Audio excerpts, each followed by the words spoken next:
오늘 얘기는 강신무에 대해 이야기를 하려고 합니다. 강신무는 신병을 알아 내린 구슬을 받고 신이 실려 공수를 하는 무당을 말합니다. 강신무는 엑스터시, 동반하는 샤먼으로 신병을 거쳐 자정시킨 신을 모시는 신당이라는 성서를 갖추고 형식화된 의뢰인 굿을 주재합니다.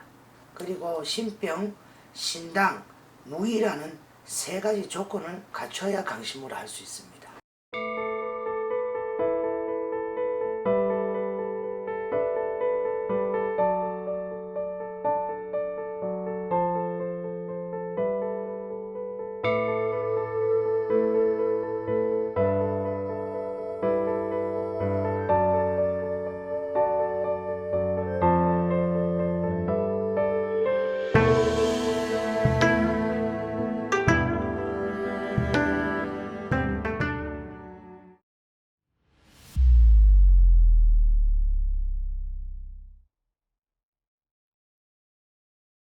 좀 더 구체적으로 강신무의 특성을 살펴보면 강신체험이 있고 세습되지는 않습니다.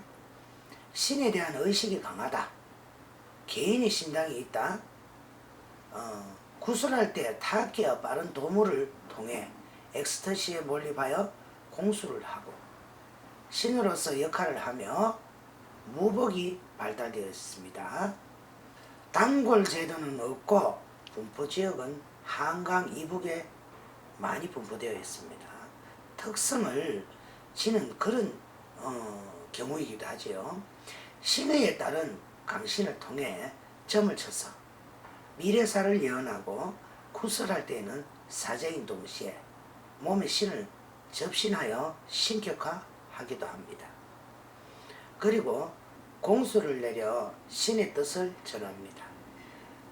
제2때에는 무당의 몸에 신이 내려와 신격화되기 때문에 신과 무가 합의를 합니다. 이러한 강신무는 북방 샤먼 계통으로 분류가 되어 있기도 하지요. 북방의 샤먼이 신의 세계로 가는 빙의 행상이라면 한국 무속에서 신이 무당에게 내리는 접신 형태라는데 그 차이점이 있습니다. 강신무는 신이 내린 무당이기 때문에 굿에서 하는 모든 의례적 행위는 신이 하는 행동이라고 보이기도 합니다. 그래서 강신무의 굿은 세습무에 비해 강렬하고 신의적인 측면이 많습니다. 강신무에게 내리는 신병은 무병이라고도 하는데 무당이 되기 전에 앓는 정신적 질환의 일종이라고 알려져 있습니다. 예비 무당의 신병은 태어날 때부터 잠재되어 있는 경우가 많으며 일상 속에서 나타나기도 합니다.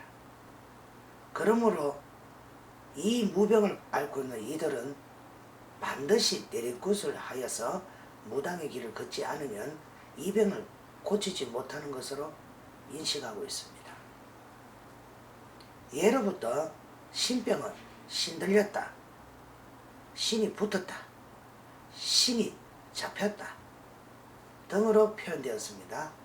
무병을 앓는 사람은 신들림으로 인해 정상적인 행동 규칙이 깨어지고 이상한 행동과 정신적인 혼돈의 상태에 있어 현대의학적으로는 치료가 불가능하다고 합니다.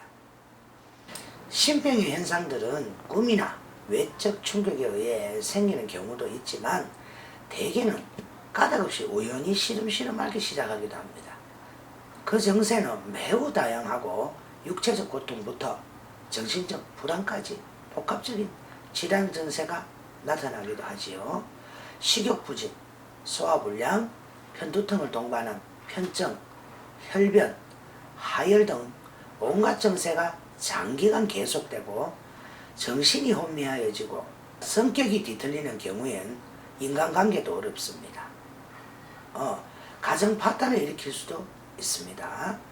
꿈이 많아지고 꿈속에서 신과 접촉을 하기도 하며 꿈과 생시의 구분이 흐려지고 이 상태에서 생시에도 신의 허상, 환각, 환청을 체험하기도 합니다.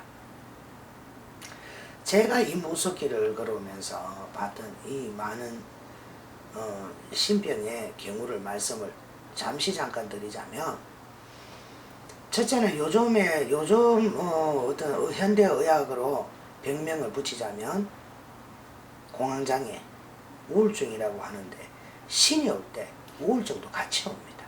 성격의 변화, 감정의 기복, 수면 부족, 때로는 육신을 다치는 사고, 집안에 사고와 우환이 끊치지를 않는 등 여러가지 신병도 많지요. 자, 이런 증세가 심해지게 되면 미쳐서 집을 뛰쳐나가거나 산이나 들, 거리를 헤매기도 합니다. 또 이런 증상을 받아들여서 내린굿을 하기는 했는데 증세가 나았다, 그러나 무당을 하기 싫다, 이렇게 돼버리며 증세가 재발함으로 무당을 계속해야 합니다. 그래서 이는 신이 시키는 소명이라고 생각하기도 합니다. 이렇게 신이 접힌 사람이 신을 받아들이지 않으면 신벌을 받게 되는데, 가장 무서운 것은 인다리를 놓는다고 하여 집안 사람들이 차례로 죽는 현상이 일어나기도 했었습니다.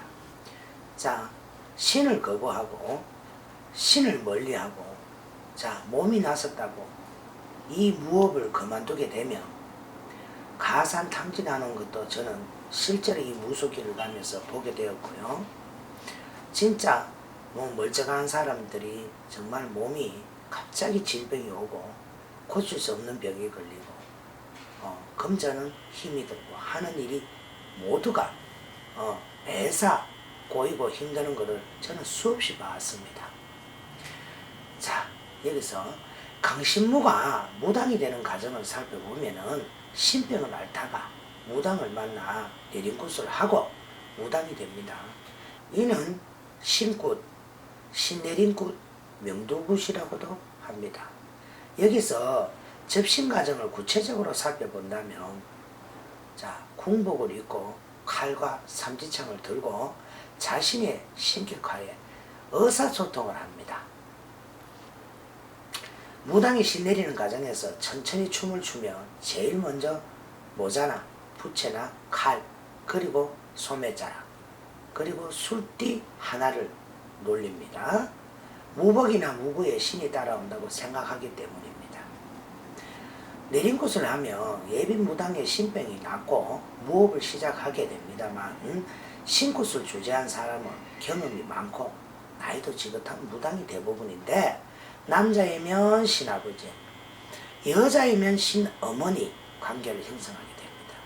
이때 내림을 하고 무업을 시작하는 무당은 신아들, 신딸이라고 하며 신애기, 애동이, 애동제자 등으로 부르기도 합니다. 본격적으로 무업을 익히고 학습 과정이 시작되며 무학장단을 익히기 위해 악기를 다루고 춤과 노래를 익히고 재상 차리는 법, 무속적 상징을 갖고 있는 무구를 다루는 법 등을 학습하게 되어 있습니다.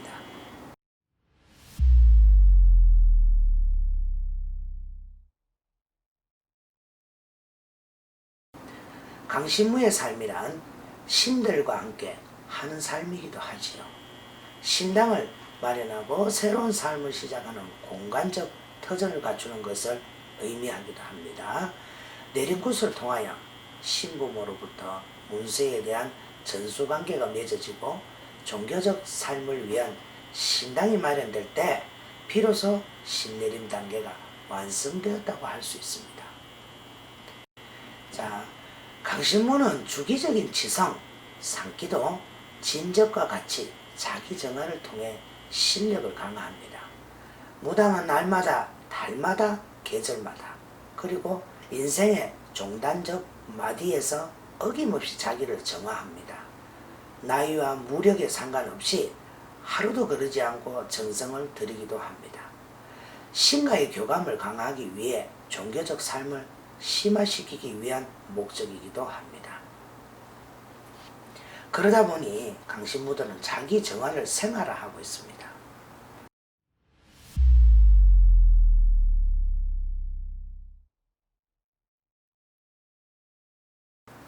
자, 여기서 오늘은 강신무에 대해 말씀을 드렸는데, 제가 생각하는 강신무는 정말 타고난 사주팔자에 있어야 된다고 봅니다. 그리고 하늘의 선택을 받았다고 생각을 합니다. 자, 여러분, 오늘 강신무에 대해서 이야기를 하게 됐는데요. 자, 다음 이야기를 기다려 주시고, 또 해송의 무속의 이야기는 여기서 끝마치도록 하겠습니다. 감사합니다.